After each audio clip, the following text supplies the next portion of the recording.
नमस्कार, आप सुन रहे हैं रेडियो हिंदुस्तान और मैं हूँ आपके साथ पारिजात। एक काम की बात है जो बचपन से आपके साथ जुड़ी हुई है, याद बनकर बचपन की कहानियां, नानी दादी की कहानियां आपने बचपन में खूब सुनी होगी। और अक्सर ये भी सुना होगा कि आपने कहा होगा दिन में कभी कि कहानी सुना दो नानी जी, मौसी जी, मम्मी जी, पापा जी, किसी से भी आपने कहा कहानी सुना। मम्मी पापा वैसे कहानी सुनाते नहीं है, बाकी लोगों को ही ठेका दिया जाता है कहानी सुनाने का। तो जब दिन में आप उनसे कहते कहानी सुना दो, वो कहते थे दिन में नहीं सुनाएंगे कहानी, मामा जी रास्ता भूल जाएंगे। आज न कोई कहानी सुनाने वाला है, न मामा जी रास्ता भूलते हैं, क्योंकि अब कंबाइंड फैमिली का सिस्टम खत्म होता जा रहा है। आप संयुक्त परिवार कम हो गए। लेकिन मैं आपसे कहूंगा संयुक्त परिवार रखिए, इस पर एक अलग से पोस्ट बनाऊंगा।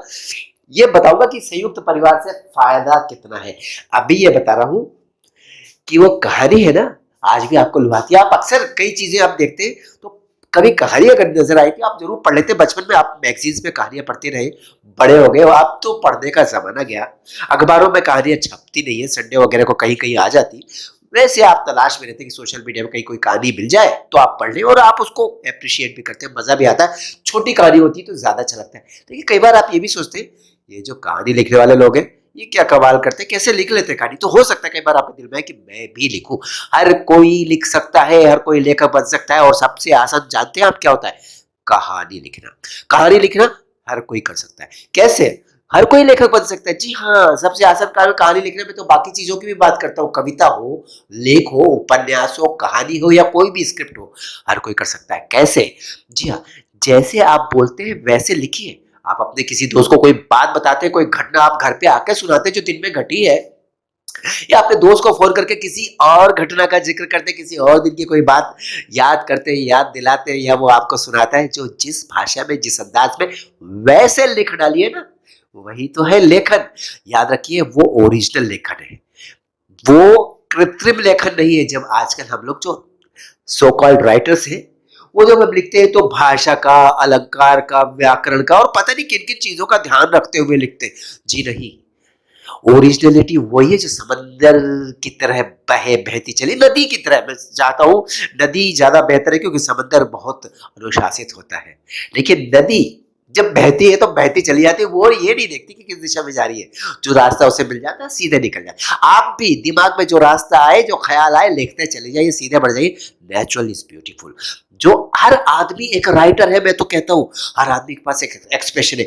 जैसे आप बोलते हो ना, वो आपका स्टाइल है, वही तो आपका लेखन है। उसको आप उतार दीजिए। मोबाइल में एक स्थान है जिसमें कहते हैं, जिसमें आप जाइए सेटिंग में, आप रिकॉर्डिंग कर सकते हैं। आप रिकॉर्डिंग कर लीजिए और उसके बाद उसको लिख लीजिए। उसके अलावा मोबाइल में एक और सेटिंग है, आप जो बोलते हैं वो लिखता चला जाएगा मोबाइल आपका। जी हाँ, आप बोल करके लिख लीजिए, क्योंकि बोल करके लिखना ज्यादा आसान है। जब आप पेन कॉपी से या कंप्यूटर पर लिखते हैं तो बहुत सारे ख्याल आकर के गुजर जाते हैं।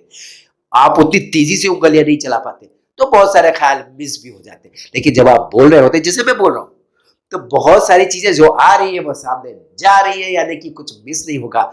ऐसे ही लिखिए ना। लिखने की कोशिश कीजिए। एक बार पेन उठाइए, थोड़ा सा हैरानी सी होगी कि पहली बार है, पहली पहली मोहब्बत, पहला पहला प्यार। याद रखिए, मुश्किल होता है, लगता है कि कैसे होगा, सब हो जाता है अपने आप।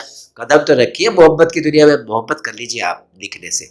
लिखना शुरू कीजिए, लिखते चले जाएंगे। हो सकता है आप बहुत बड़े लेखक बन जाए। मैं बता दूं, एक मैंने कुछ दिनों पहले सुना था, कोई 60 साल की महिला है ताइवान में या कहीं, उसे 60 साल की उम्र में जब उसके पास कुछ था ही नहीं लिखने करने वरने के लिए, उसने कहा चलो क्यों ना मैं लिखना शुरू करूं। उसने एक नॉवेल लिख डाला। उसका नॉवेल इतना हिट हुआ कि उसके पैसे से उसने एक आइलैंड खरीद लिया। आप सोच सकते हैं कितनी बिकी है उसकी किताब।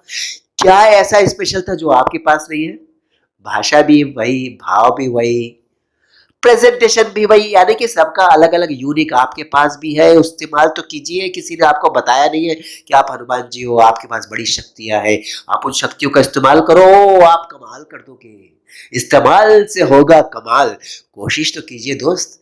जी हाँ, जीवन में हर बार हमको कहीं ना कहीं कोई ना कोई ये बताता है कि आप ये कर सकते हो, तो आप उसे करते हो, और फिर कई बार पता चलता है कमाल कर दिया जी हमने तो। जी हाँ, सबके पास वही क्षमता ईश्वर ने दी है, वही मानस दिया है, वही मस्तिष्क दिया है, वही हृदय दिया है, वही अभिव्यक्ति दी है, वही सुंदर शब्द दिए, वही सुंदर विचार, सोच, अभिव्यंजना, प्रस्तुति। बस यही तो है लेखन। कर दीजिए। कागज पर उठाइए, कंप्यूटर उठाइए, मोबाइल उठाइए, लिख डालिए, बोल डालिए, जो भी करना है शुरुआत कर दीजिए। बन जाएंगे आप लेखक। मेरी बात मानिए, लिखिए और अपने आप को बताइए और tell yourself man I can do it, man I can do it. Yes you can do it and you can do it great. फिर मिलता हूं आपसे रेडियो हिंदुस्तान में। पानी बचाएंगे, सबको सिखाएंगे। नमस्कार।